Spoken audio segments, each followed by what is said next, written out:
At the beginning of the story, we see a man named Dalton Russell in a prison cell, looking into the camera and explaining how he planned a perfect bank robbery and almost succeeded in it. But something went wrong during this robbery. To know this, we will have to go into past. With this, the scene shifts to the past, and we see a van picking up a few people from different locations. All of these individuals are dressed as painters and have masks on their faces. The van stops near the Manhattan Trust Bank.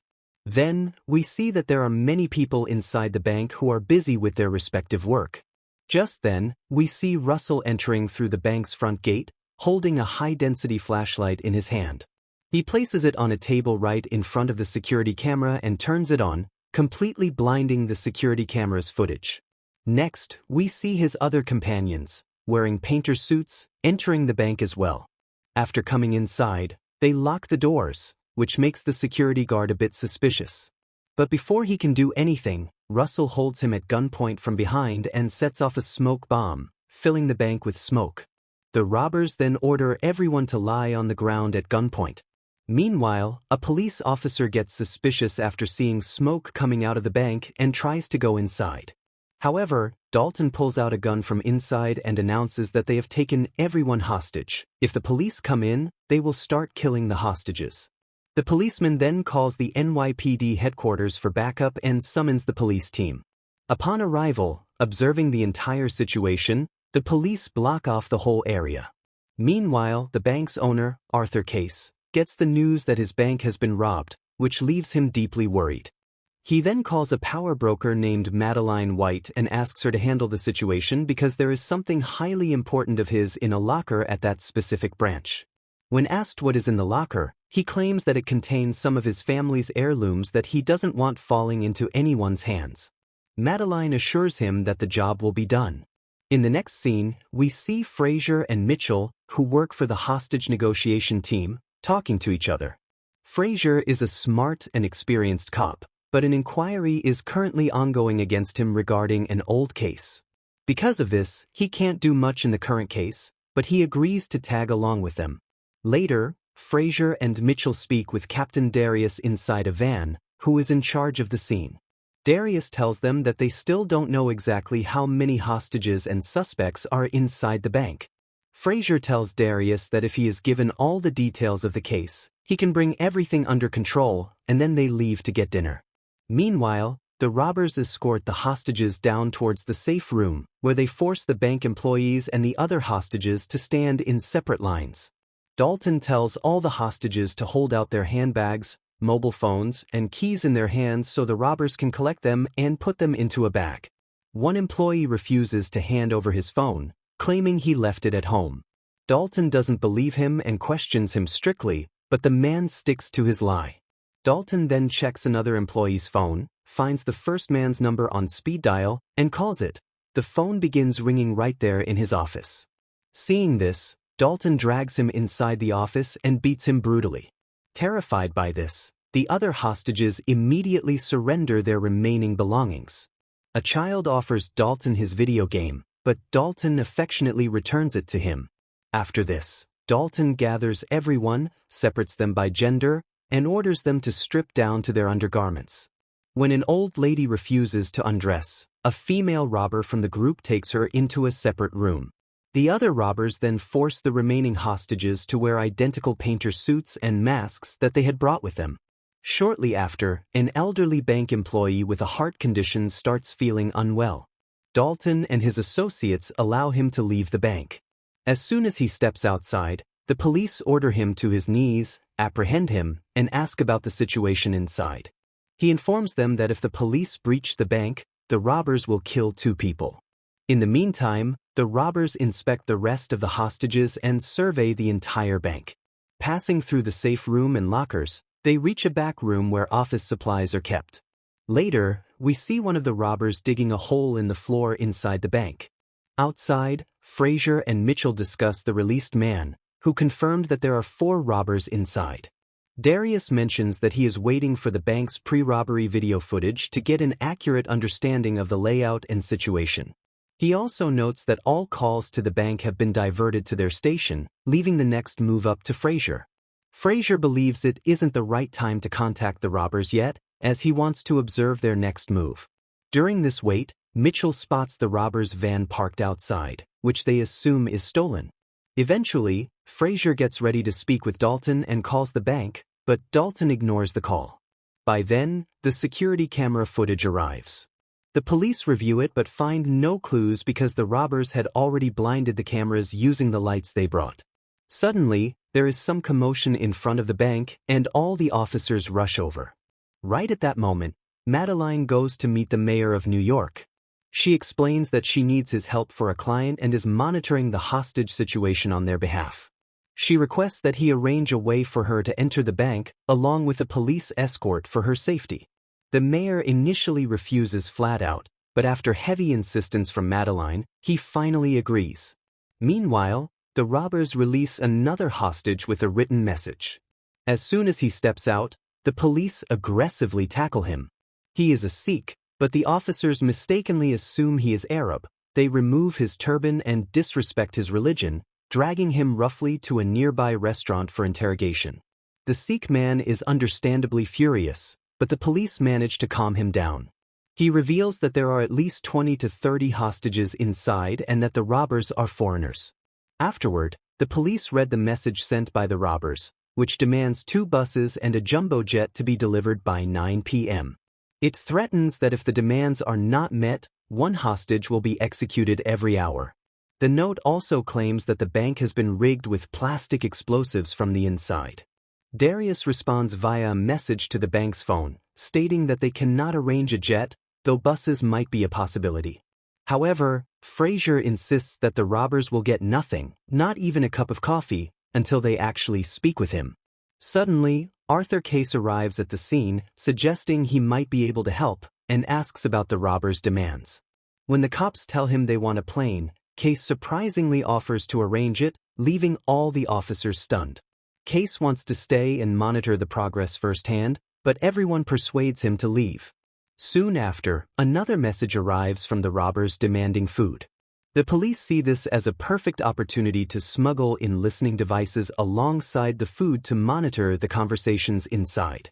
The surveillance team lead suggests sending pizzas because it will force the robbers to gather in one place and talk, giving the police better intelligence.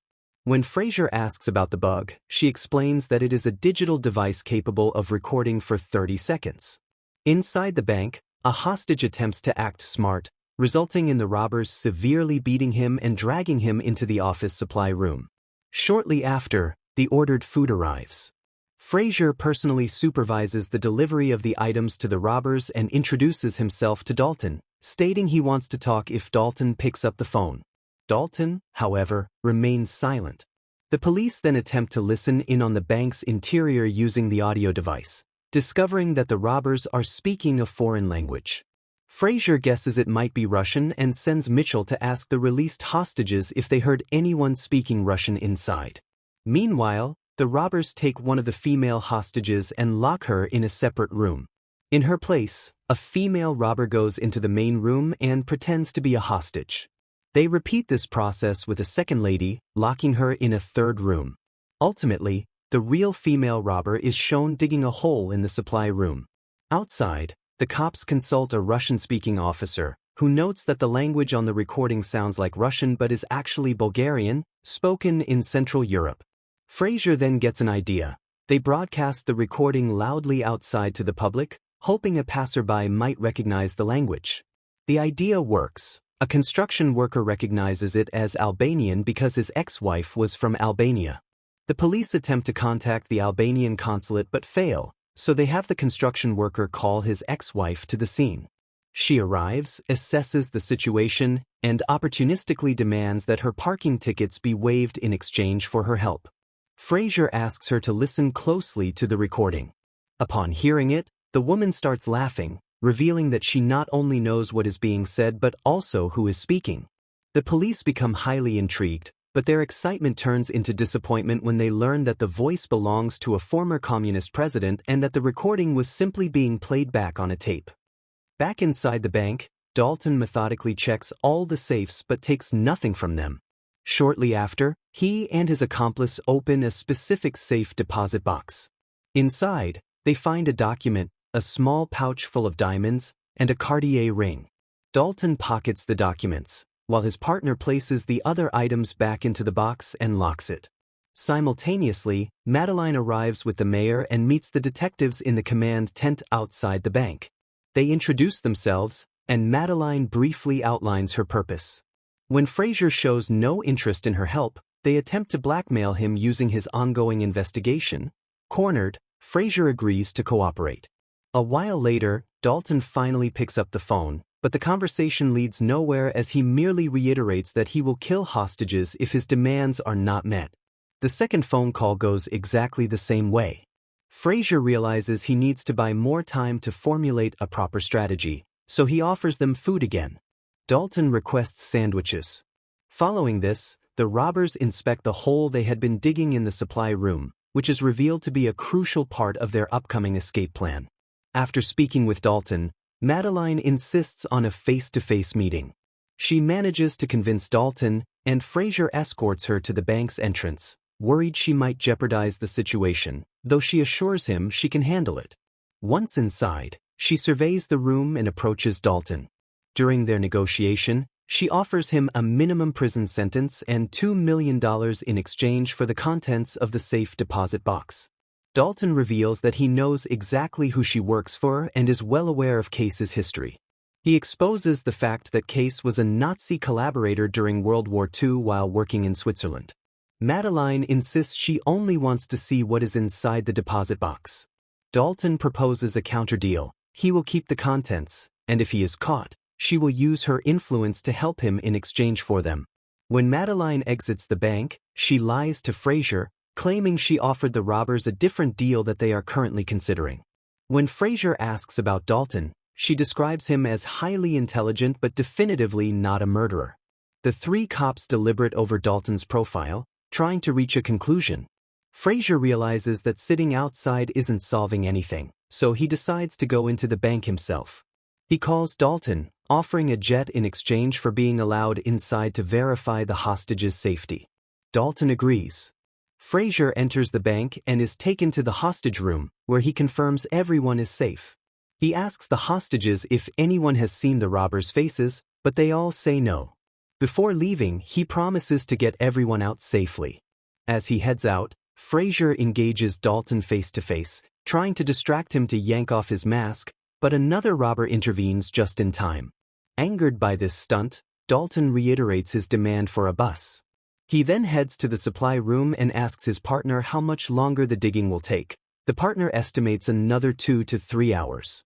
Returning to the van, Frazier informs Darius that Dalton is not a killer and suggests they wait a bit longer to anticipate his next move. Suddenly, Dalton calls them and orders them to turn their cameras toward the window. When they do, they witness Dalton holding a gun and seemingly executing a hostage. Viewing this as a massive failure on Frazier's part, Darius seizes full control of the operation and plans to send a tactical SWAT team into the bank immediately. However, breaching the bank is incredibly risky. To prevent casualties, utilizing rubber bullets is deemed the only viable solution. Mitchell worries that Frazier will be blamed if anything goes wrong, but Frazier states he has made a deal with his conscience and intends to prove himself as a good detective. Before Darius can deploy the tactical team, Frazier realizes that the robbers have been eavesdropping on their plans through a transmitter hidden in the police equipment. He urges Darius to inform the captain, but Darius ignores the warning and proceeds with the raid. Aware of the imminent breach, Dalton tosses a smoke grenade into the bank's lobby and shoves all the hostages out the front doors just as the police move in. The tactical team immediately forces all the exiting individuals to the ground and arrests everyone. The police then storm the bank to apprehend the robbers and recover any casualties. They search all the rooms, including the safe and supply rooms, but find absolutely no one. To their bewilderment, nothing has been stolen from the bank. Furthermore, the police discover that the robbers' weapons were merely toys and the execution of the hostage was a staged trick. Meanwhile, the police take all the hostages, and the robbers hiding among them, to the station for interrogation. The robbers had blended in so perfectly with their identical clothes and masks that it is impossible to distinguish between a hostage and a suspect. Consequently, Frazier's captain declares the case closed and pointless, as nothing was stolen and no culprits were identified. Frazier hadn't expected this outcome but refuses to give up. While investigating the lockers and safes, Frazier notices that the details for one specific safe deposit box are entirely missing from the bank's records. He then meets with Madeleine and plays her the recording of her and the mayor attempting to blackmail him. He promises to keep the recording a secret, but in exchange, demands the truth about the mysterious box. Madeleine drops a vague hint, urging him to let the matter go, and later visits Arthur Case. She assures Case that he doesn't need to worry about Frazier finding the documents because Dalton took them as insurance, meaning if Dalton is caught, he will use them to leverage their help. Madeleine is well aware that the safe also contained diamonds. Case confesses that the box also held a Cartier ring belonging to a Jewish friend he supposedly saved from the Nazis, revealing that the Nazis had actually paid him a massive sum for his betrayal. He pays Madeleine her fee and dismisses her. The scene then shifts, revealing Dalton in the exact same prison cell from the beginning of the movie, narrating how he pulled off a massive heist while sitting inside a single room. The cell is actually a hidden bunker his team constructed by digging a hole in the supply room and concealing it with a fake wall. Dalton is now alone with the diamond ring and the incriminating documents. After enough time has passed, he breaks through the trick wall, steps out of his hiding spot, and calmly walks out of the bank's front doors like a regular customer. His crew is waiting for him in a getaway car outside. As Frazier and Mitchell happen to be walking into the bank, Dalton literally bumps into Frazier on his way out, but Frazier completely fails to recognize him. Upon investigating the hidden space, Frazier finds a chewing gum ring and a note left behind that reads, "Follow the ring." Suspecting a dark secret behind the box, Frazier confronts Case. Case attempts to dodge the questions cleverly. Frazier shows him the ring and promises that the day he discovers its true history, he will expose all of Case's dark secrets. Later, when Frazier meets Mitchell, they share a laugh, highly satisfied that they finally put Case in his place. Afterward, Frazier crashes the mayor's lunch with Madeleine, shows them the Cartier ring, and hands them the contact card for the Office of War Crimes Issues in Washington, D.C., suggesting Madeleine use it to get the false charges against him dropped. Having secured his leverage, he hands Madeleine the blackmail recording.